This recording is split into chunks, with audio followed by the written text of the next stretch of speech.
How would we think about modeling short-run demand? Okay, let's think about how we'd modify what we just did. And how would we modify what we just did to allow for the fact that inputs might not be perfectly elastically supplied, right? These formulas I just did assume that the price of all the other inputs stayed fixed. I just changed Wj and I let that go. Now, if I wanted to hold the quantity fixed, you can do that. And here's how you might think about it. Let's say we wanted to think about there was a supply function of xj. Okay? So we had some xjs of wj, right? That might be a simple way to think about the supply function. That is, there's upward sloping supply as opposed to constant, perfectly elastic supply of factor j. Okay?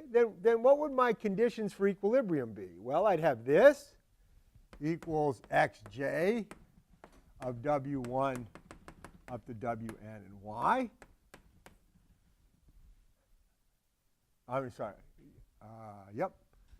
Then I'd have xi equals xi of w1 up to wn and y. I have p equals cy of w1 to wn and y. And I have y equals d of p, right? Those would be my equations. I'd have to add an equation to the one I had before.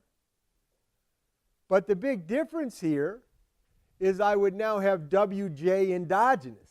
I would allow wj to change as we say change the price of factor I. That's all I need to do. Add another equation allowing this to change. If you want to do a pure short run, just make this 0. Make this elasticity 0. Make this fixed. Otherwise, I could just have some slope to the cost for the supply function. That's how you would do it. You just add a fourth equation, and that would allow you to endogenize wj. Right? You'd say, look, whatever usage of factor j I want to do, the price I get has to be consistent with that amount being supplied. This is supply equals demand in the market for factor j. And if I want to do a pure short-run experiment, I just assume this is a constant. If I want to allow some short-run elasticity of supply that's different from infinite, I just impose that elasticity. That's it. So I could drive. Now, if what I did is I said all the other inputs other than factor I are constant, that they're all perfectly inelastically supplied, I would end up back at this problem.